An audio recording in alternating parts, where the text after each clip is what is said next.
I'm already regretting this lipstick choice today. Well, freaking A, I'm gonna be an old ornery person that hates unicorns, but I've got one on my leg, oh well.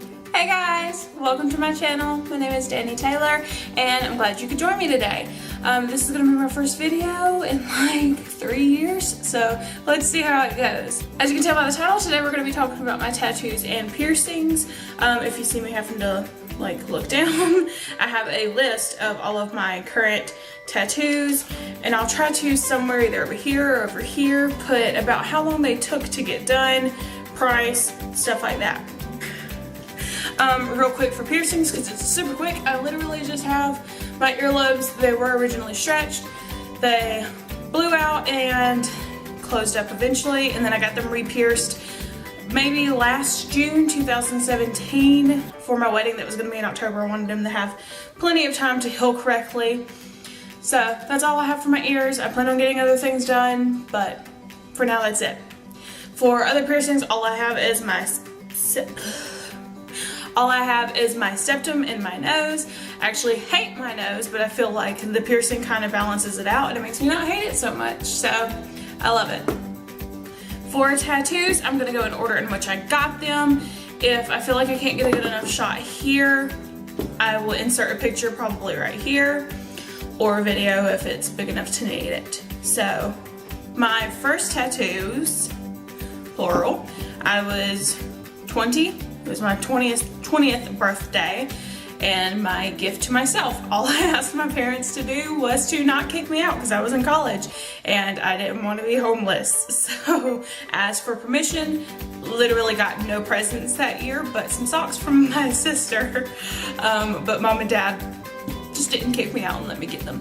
And it's really kind of ridiculous because all it was is this little cross that you see here, and then my little sparrow.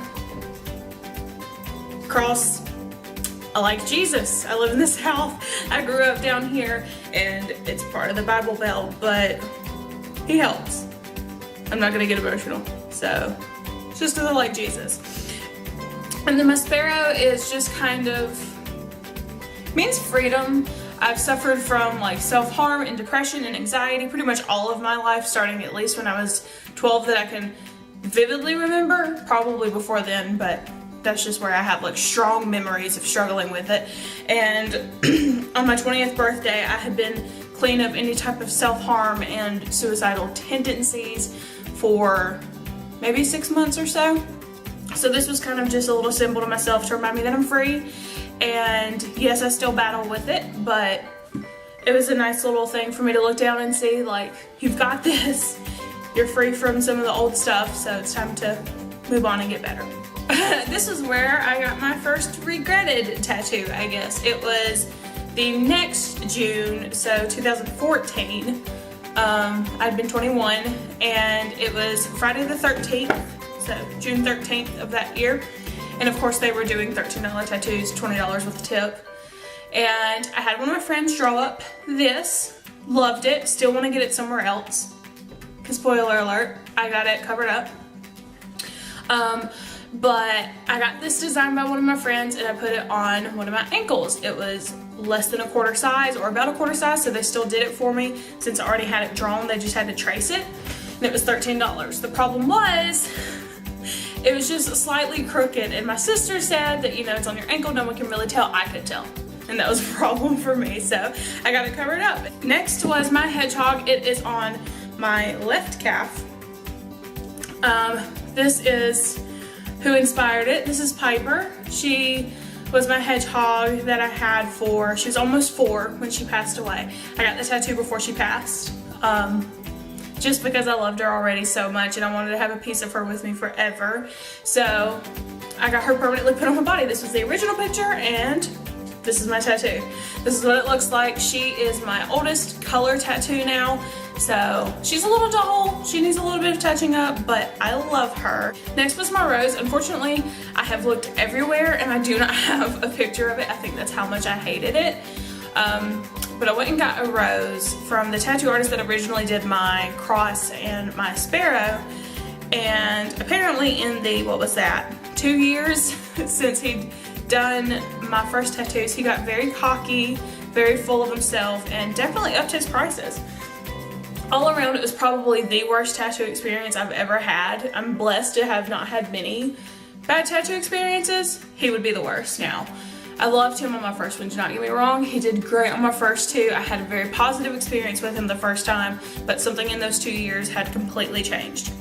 So when I initially was talking to him about getting the tattoo, I said I wanted a realistic blooming rose to cover up the old anchor.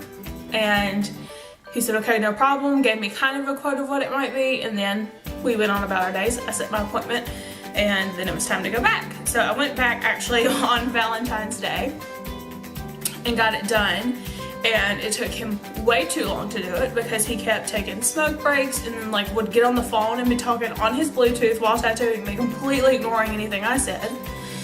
Before that, when he showed me the drawing, it was like a rose bud, not really a blooming rose, it was just the bud of a rose. And I brought pictures with me of the roses that I was thinking, you know, he could just trace those up, kind of like what I did with my anchor. But he was like, oh, so you wanted a realistic rose, right? And I said, yeah, these are my references. And he's like, I already got it drew up, and pulled it out, and it's like a rosebud. And I'm very non-confrontational, so I just kind of like, okay, sure. And I got it. I shouldn't have. I regret it, especially because it was, now that being, I mean, it was the size of the side of my ankle, so that big around maybe was more than what Piper was, and Piper is 3 times that size. So that already made me pretty upset. And then of course I hated the thing. It looked really stupid. He put this weird green haze around it. I guess it was supposed to represent the bush that the rose would have been on, but it just looked stupid, really. There was nothing around it to make you understand why there was a green haze. It was just there. So that's that. Okay, so after that, I went back on my birthday, this time to a girl in Birmingham. Her name is Brittany. She has done my last, I can't even tell you how many tattoos, because she has now tattooed me that much. Brittany is in Birmingham, Alabama. Absolutely fantastic. I think she's the reason now I love female tattoo artists, and I've decided like I can't go to another guy. If I do, it has to be like someone massively experienced and someone that maybe I've seen, who knows, on Ink Master. Probably not, because they'll probably cost a lot. But okay, so Brittany did my next piece to cover up my rose / my anchor, and then continued on with the rest of my foot. So I'm gonna have a little clip here because it is on my right foot, really hard to show. I'm sorry if the clip sucks, but it is of a hummingbird, which represents my grandmother who passed when I was 12. And it's in her favorite colors and my mom's favorite colors. And then the roses and stems come up my foot, over my ankle a little bit, and has a bigger rose on the side to cover up his old rose. And it's absolutely beautiful.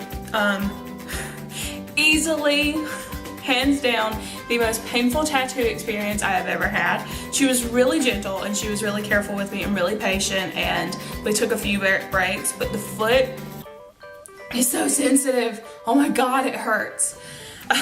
So I ended up, for the first time, having to split into 2 different sessions. I had to split it into 2 different sessions. We did pretty much the outline and all the greenery, and that took almost 2 hours. And by the time we finished that, my leg was twitching like up all the way through my thigh, like making my foot jump into the needle, making it hurt worse, because it was hitting nerves and hurting so badly that I just couldn't handle it anymore. So then I came back July 8th and got it finished, and that's my finished product. The foot is kind of weird for healing. I work on my feet all day. I am a hairstylist, so I looked like I was pregnant in the foot for almost a month. It was just so swollen and I had nowhere to go because I had to wear shoes. And it was rough, but it is one of my favorite tattoos. Okay, my next one was October 16th of 2015. So I got 3, kind of 4 tattoos that year. So my next 2 were done at the same time because she had some of the colors out already and it wasn't going to take her long, so she just kind of threw it in there for me. Again with Brittany in Birmingham. One is on my right calf, inserting a picture here. It is my Halloween piece. I love it so much. It brings me so much joy. It's got my little ghost and my little bats and the cauldron brewing, and of course the purple heart with the blue lace around it. I've discovered that all of my tattoos that have color have blue and purple in it, not on purpose. It happens to match my hair as well. Whoops, I guess I like purple and blue a lot. So I got my Halloween piece done, and then while we were there, she went ahead and did there we go, the semicolon over there.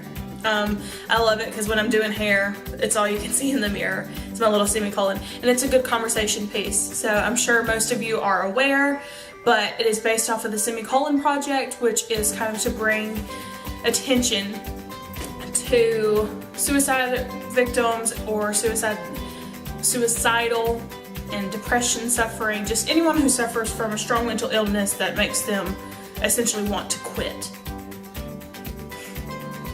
Also, when I was 15, I lost my best friend to suicide. It was really hard. It still hurts a lot sometimes, but this is just my reminder that, as the author, I can't remember the quote exactly, but they said that your life is a sentence and you are the author, and when you continue on, that semicolon kind of represents you could have stopped your sentence, but you continued on instead. So that's just my reminder to keep on trucking, keep making it. Let's get out of the emotional stuff, shall we? That doesn't help. Okay, my next one was March 18th, 2016, and it is on my left foot. It was kind of on the whim. I was near the area visiting an old friend, and I was like, hey, let's go out. Let's have a few drinks. Spoiler alert, we drank that night. But first, let's get tattoos. So we went and got tattoos. This one on my left foot is the Big Dipper again. I'm gonna put a picture here for you because it's hard to get a picture for you. I'm gonna put a picture here because it's hard to just kind of show you from sitting. So I got the Big Dipper. It is to represent my grandfather, who was married to my grandmother, that is on my right foot. I got it before he passed, like 2 months before he passed. I didn't know he was about to go. I'm not gonna get emotional. I'm not. But he lives out in the country, so of course if you're in a city, you know, you don't really get to see the stars all that much because there's always so many lights, and it's just hard to see the sky. But him living out in the country, it's pitch black. You can see all the stars, and it was magical. And so I was probably 5 or 6, and we were out at his house, and he showed me the Big Dipper, and it was bright and beautiful, and it started a fascination with me for stars and the moon and all of that. And while we were looking at the Big Dipper, a shooting star went across. So that memory has stuck with me. I don't know how I remember it. I just remember being super young and seeing that and being completely fascinated, and I looked up at my granddaddy, and it was just magical. Sorry if the view changed a little bit. My battery died, yay! As I was saying, about 2 months after I got the Big Dipper tattoo, he actually passed away. He got suddenly very sick. He had been healthy pretty much my entire life, had like 1 heart attack, healed from it years and years ago, and was fine. And then all of a sudden he got sick with, I can't remember what it's called, it was really weird, but it's like an intestinal colony type thing, and most people survive it. He couldn't do it. So he passed Mother's Day that year of 2016. So I'm glad I got it before he passed. I showed it to him shortly after I got it, and it had healed, but he was already in the hospital and kind of a little more delirious, so he didn't really, I don't think he understood it to a full thing, but I think he knew that it was for him. I mean, I purposely put him and my Meemaw on my foot, so they're like my stepping stones. They're with me every step of the way. It's really cheesy. A week later, I already had this appointment set with Brittany, so I went and got this. I'm going to insert a clip anyways because you can't really see it here, but I went and got this arm piece done. This was my first like big commitment, putting it out in the open, because I wear pants all the time. You can't really see all the tattoos on my legs, but that one you can see. It is obviously a mirror, shears, and a comb, very kind of vintagey looking. Can you guess what I do for a career? If you look at my arms, you should know. So it's just to go for my hairstylist part of me. It's always been really important to me. I love my career. I love what I get to do. So I wanted a little piece of it, and she did it beautifully. I mean, I bombed her with 20 pictures of like inspiration, and she threw it together and customized it to match what I loved, and it came out perfectly. Next, this was another Friday the 13th thing. It was in May of 2016. It's a little voodoo doll. I don't even think I have a picture of it, but if you can see it in my Halloween piece, he's right beside my Halloween piece. His name's Kenny, because that was the name of the apprentice tattoo artist that did it at the old tattoo shop that I had the bad experience with, but that's besides the point. This guy is also the guy that pierced my nose, so I did have a good relationship with him, and it was fine. I had to wait frickin' forever, but it was fun. I was with my best friend and her sister got her first tattoo, and it was just really cute. So I just got the voodoo doll. He'll probably be covered up eventually because he doesn't really match my style, but it's all they had that I really kind of liked and could fit the rest of it, so we threw him on there. So then October 29th of 2016, sorry if you can hear my dogs and the truck outside. October 29th of 2016, I got my fingers tattooed. You can't really see them. I'll try to show them to you, but that one says Promise. It is in my now husband. He was just my fiance at the time, but that's my husband's handwriting. Promise, pinky promise. We were long distance for 2.5 years of our relationship before he moved here. We then got engaged and now we're married. We're doing well, thank you. Long distance can work, so if you're in a long distance relationship and you're nervous about it, hang in there. It's fracking hard and it fracking sucks, but you can do it. So we got Promise. Before we even got engaged, really, we were just we already knew. We had been through too much to not be getting married, so we already knew, and we'd always say pinky promise for everything when we were still long distance, so we wanted to have that as our little reminder. And then on my middle finger, again, it's really faded because I work in water. My hands are constantly wet from doing hair, so it didn't have a lot of time to heal, but it's a bobby pin. It's hair related. Does that surprise you? April 1st. It wasn't a joke. I actually got it. It's a tattoo. It's there forever. Yay. But it's actually one of my favorites, and now my kind of most expensive tattoo. It is this beauty. I'm going to insert a clip again so you can actually see it, but it's again another hair related piece. It is my color wheel, as I can use it as like a little cheat sheet for doing colors and making sure that I know which ones cancel each other out. I already knew that, but I wanted an excuse to have a rainbow on my arm, let's be honest. And then it's got a color brush going right in the middle of it. Self-explanatory kind of, but I love it. And finally, on our honeymoon, we decided to get new tattoos while we were in Savannah, Georgia. It was a magical place. I think we immediately wanted to move there, so maybe one day if I ever get to retire, we will move. My dog just sneezed or died, who knows? Okay, so my last tattoo, I will again insert a picture. It is on the front of my shin. Not nearly as painful as I thought it would be, funny enough. It's actually a pretty good experience. I was a little nervous because the girl I think is still an apprentice, but I don't know, she might not even be an apprentice. I was just nervous because I hadn't used anyone since Brittany. I was really, really loving her work, and I was in an unfamiliar place, but I researched the girl and she looked fantastic, so kind of my nerves went away pretty much as soon as I got there. As soon as I saw the drawing, she was willing to change it if I had anything I wanted to change, but it was exactly what I thought of. But it's a unicorn, a magical freaking unicorn. My husband and I have always referred to me as a unicorn because of the hair and just, I'm weird. I think I'm magical, it's because I'm weird. But I got a unicorn, and everyone always asks me, or like when I was talking about it, what if you don't like unicorns when you're old? Well, freaking A, I'm gonna be an old ornery person that hates unicorns, but I've got one on my leg, oh well. I think it just represents remembering the magic in life and that everything can be happy and beautiful and rainbows and butterflies if you want it to be. It's all kind of how you decide to look at it. So now I feel like I need to get my other shin done because it looks naked in comparison, but I love her. She was painful to walk on, super painful. Hardest one to heal. I don't know why, my body just did not want to heal it. It took over a month. All of my other ones typically took like 2 weeks, but eventually she healed. Now she's magical, she looks like that. It's great. And that is it. thank you guys so much for joining me today, for listening to me ramble on about my tattoos. If you don't like tattoos, don't bother telling me, because they're already there. They're gonna be there forever. I love them. It's like adding on a piece of artwork to my body every time I get one.